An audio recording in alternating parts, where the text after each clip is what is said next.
लक्ष्मीपति विष्णु नारायण, दुख हरता सुख करता हो। लक्ष्मीपति विष्णु नारायण, दुख हरता सुख करता हो।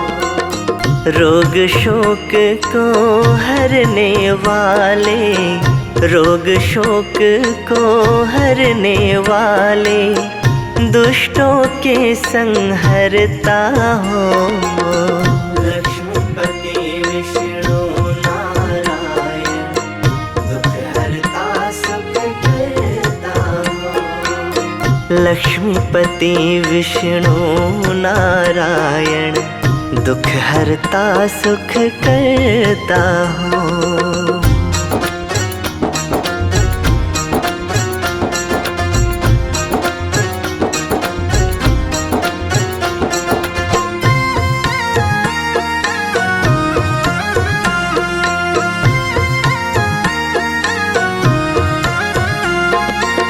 राम श्याम तुम शीलवान, तुम गुणकारी तुम हो सुंदर।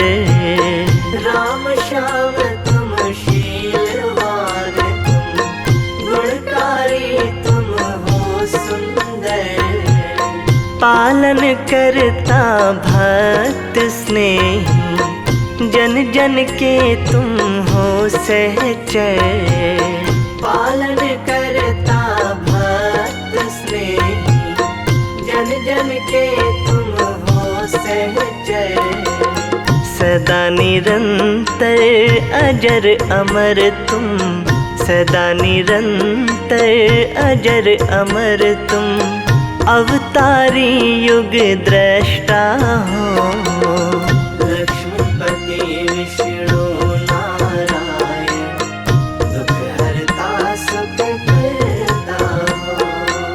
लक्ष्मीपति विष्णु नारायण, दुख हरता सुख करता हो।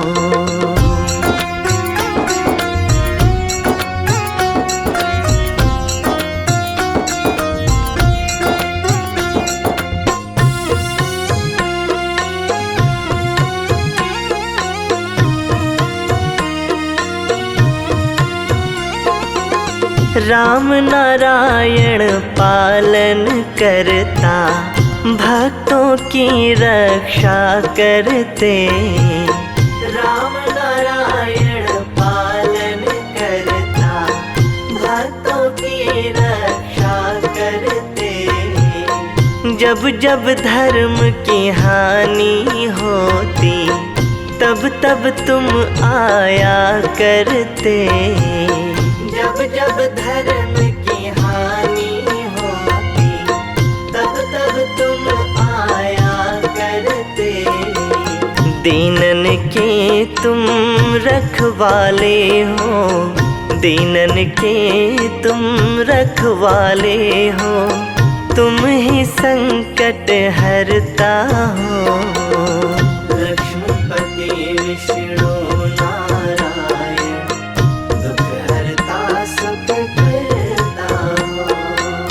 लक्ष्मीपति विष्णु नारायण, दुख हरता सुख करता हो।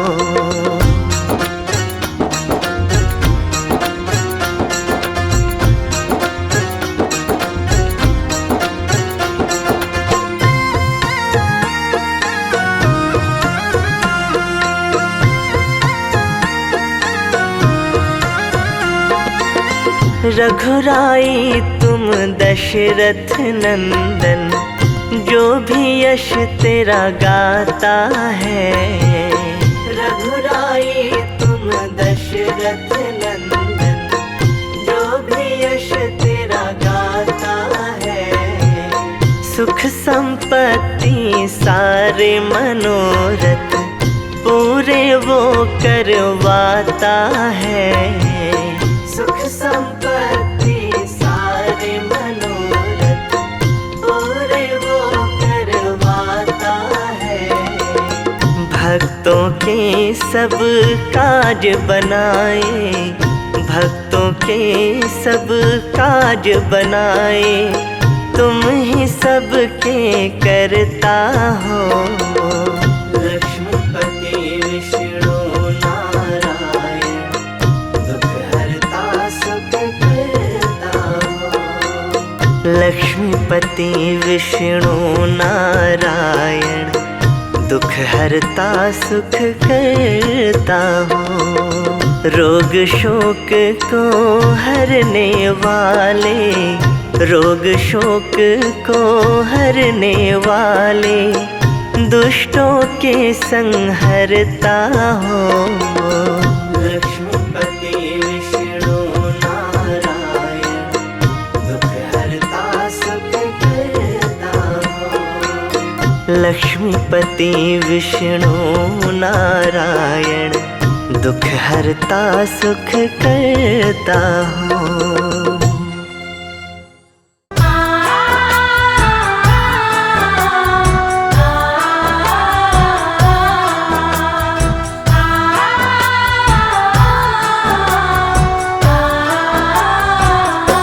जगत के कण कण में भगवान, जगत के कण कण में भगवान, जगत के कण कण में भगवान, जगत के कण कण में भगवान। वर्णन करते कभी न थकते, वर्णन करते कभी न थकते, जिसका वेद पुराण। जगत के कण कण में भगवान, जगत के कण कण में भगवान, जगत के कण कण में भगवान, जगत के कण कण में भगवान।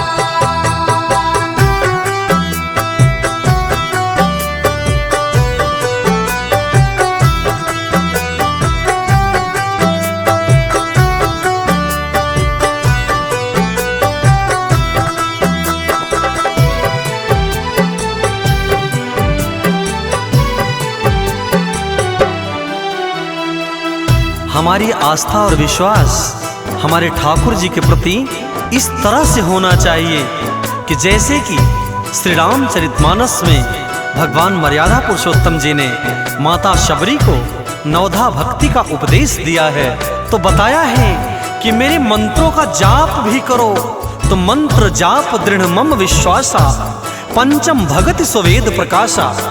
यानी दृढ़ रूप से, विश्वास के रूप से मेरे मंत्रों का जाप करो, ये पांचवी भक्ति है।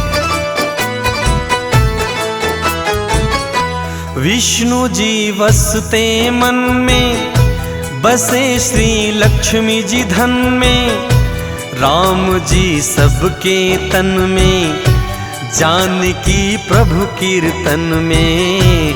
राम जी सबके तन में, जानकी प्रभु कीर्तन में। विष्णु जी बसते मन में, बसे श्री लक्ष्मी जी धन में, राम जी सबके तन में, जानकी प्रभु कीर्तन में। राम जी सबके तन में, जानकी प्रभु कीर्तन में। जन जन के प्राणों में बसते, जन जन के प्राणों में बसते, पवन पुत्र हनुमान। जगत के कण कण में भगवान, जगत के कण कण में भगवान, जगत के कण कण में भगवान, जगत के कण कण में भगवान।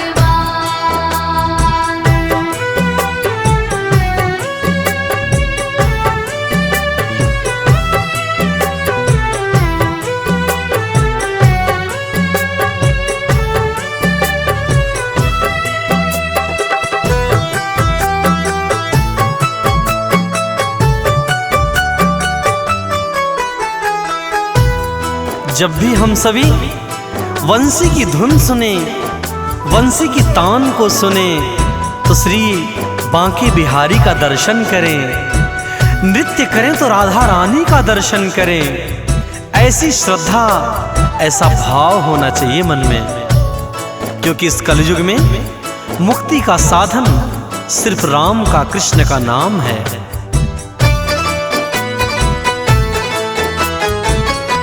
कृष्ण वंशी की धुन में राधिका नाचे उनमें, हिमालय पर शिव बसते पार्वती गंग जमुन में।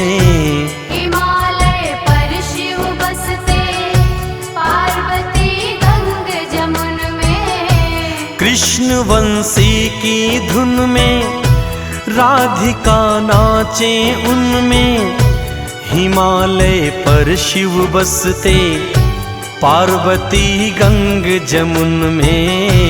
हिमालय पर शिव बसते पार्वती गंग जमुन में। श्री गणेश जी बुद्धि बांटते, श्री गजानन जी बुद्धि बांटते, मातु शारदा ज्ञान, जगत के कण कण में भगवान, जगत के कण कण में भगवान। जगत के कण कण में भगवान, जगत के कण कण में भगवान।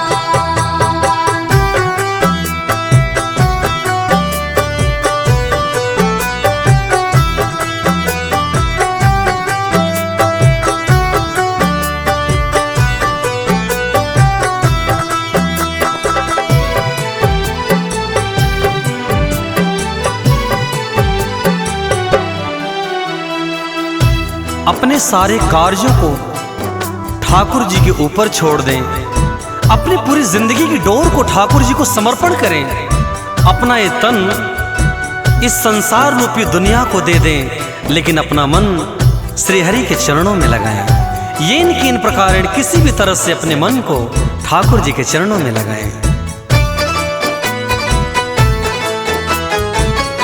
भाग्य में बसे विधाता, सृष्टि के हैं निर्माता, जगत के संचालन में प्रमुख माँ दुर्गा माता।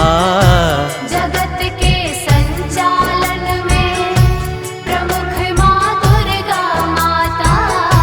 भाग्य में बसे विधाता, सृष्टि के हैं निर्माता, जगत के संचालन में प्रमुख माँ दुर्गा माता। जगत के संचालन में प्रमुख माँ दुर्गा माता। अनुज और देवेंद्र पे प्रभु का, अनुज और देवेंद्र पे प्रभु का कोटि कोटि एहसान, जगत के कण कण में भगवान, जगत के कण कण में भगवान। जगत के कण कण में भगवान, जगत के कण कण में भगवान। वर्णन करते कभी न थकते, वर्णन करते कभी न थकते, जिसका वेद पुराण, जगत के कण कण में भगवान, जगत के कण कण में भगवान। जगत के कण कण में भगवान, जगत के कण कण में भगवान।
एक भक्त भगवान से अर्जी लगाता है कि हे मेरे प्रभु, मेरी इस अर्जी को स्वीकार करें कि जैसे आपकी मर्जी हो मैं वैसा ही बन जाऊं।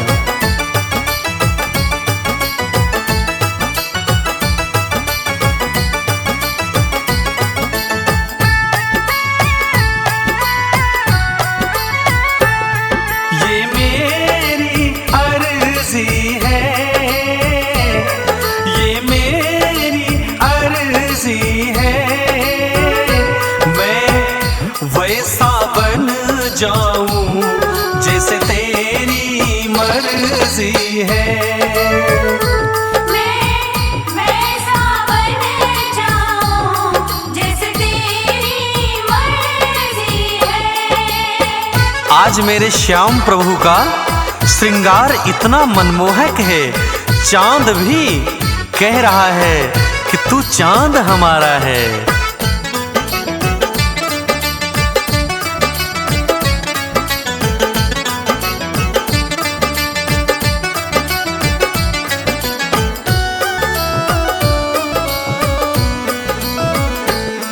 वो इतना प्यारा है, वो इतना प्यारा है, ये चांद कहे उससे तू चांद हमारा है। ये चांद कहे उससे तू चांद हमारा है।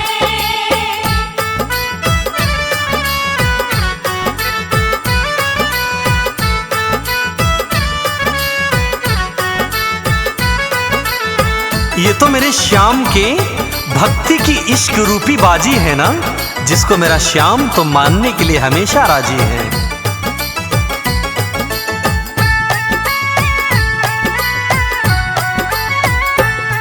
ये इश्क की बाजी है, ये इश्क की बाजी है, कोई माने ना माने मेरा श्याम तो राजी है। कोई माने ना माने मेरा श्याम तो राजी है। मेरे कान्हा की भक्ति में जब मीरा नाचती है ना, तो संसार में सामर्थ्य नहीं कि मीरा को रोक सके।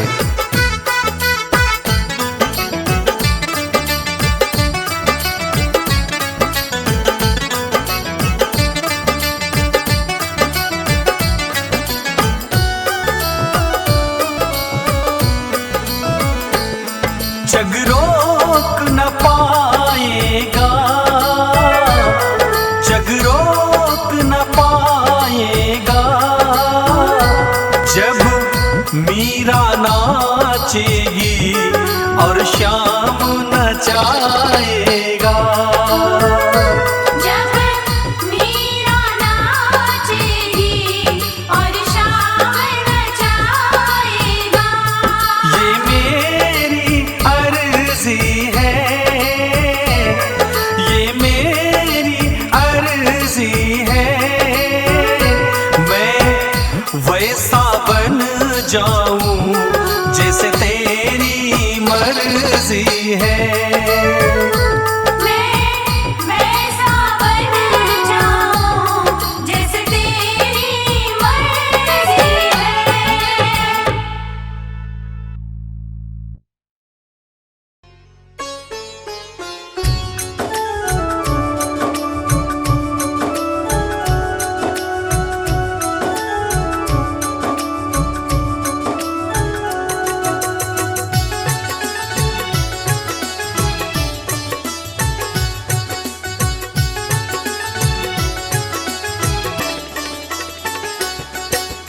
आज बृहस्पतिवार है, श्री विष्णु जी का वार है, तुलसी सजी हर थार है, नारायण पूजा की महिमा भक्तों अपरंपार है। आज बृहस्पतिवार है, श्री विष्णु जी का वार है, तुलसी सजी हर थार है, नारायण पूजा की महिमा भक्त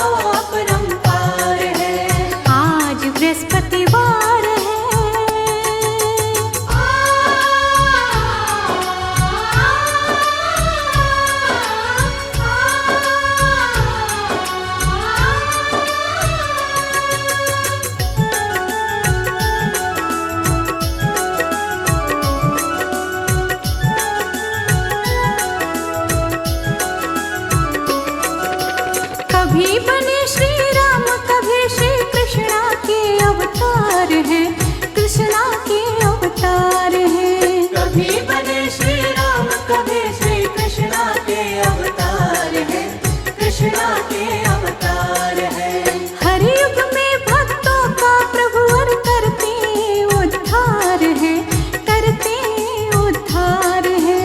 हर युग में भक्तों का प्रभु वर करते उद्धार है, करते उद्धार है। होते बीड़ा पार है, जो फंस जाए मझधार है। नारायण पूजा की महिमा भक्तों अपरंपार है। आज बृहस्पतिवार है, श्री विष्णु जी का वार है, तुलसी सजी हर थार है। नारायण पूजा की महिमा भक्तों अपरंपार है। आज बृहस्पतिवार है।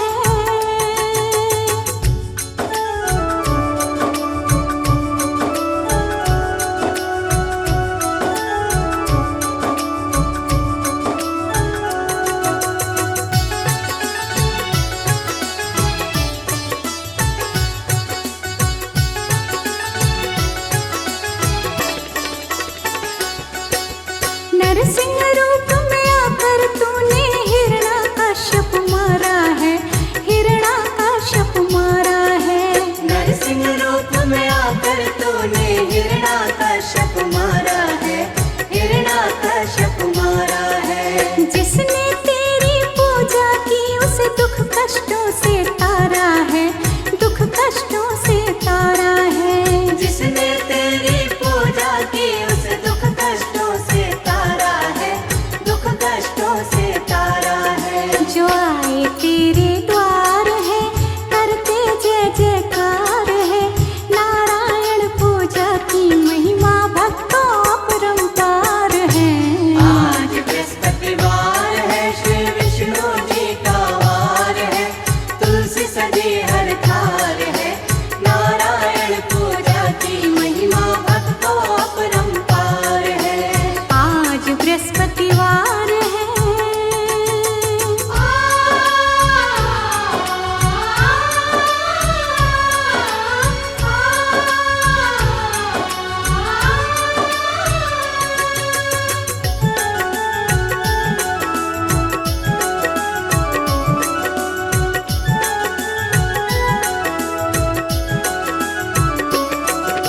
लक्ष्मी जी को साथ में लेकर करते गरुड़ सवारी है, करते गरुड़ सवारी है। लक्ष्मी जी को साथ में लेकर करते गरुड़ सवारी है, करते गरुड़ सवारी है। हे लीलाधर तेरी लीला जाने दुनिया सारी है, जाने दुनिया सारी है। हे लीलाधर तेरी लीला जाने दुनिया सारी है, जाने दुनिया सारी है। कृपा का भंडार है, सुखमय ये संसार है। नारायण पूजा की महिमा भक्तों अपरंपार है। आज बृहस्पतिवार है, श्री विष्णु जी का वार है, तुलसी सजी है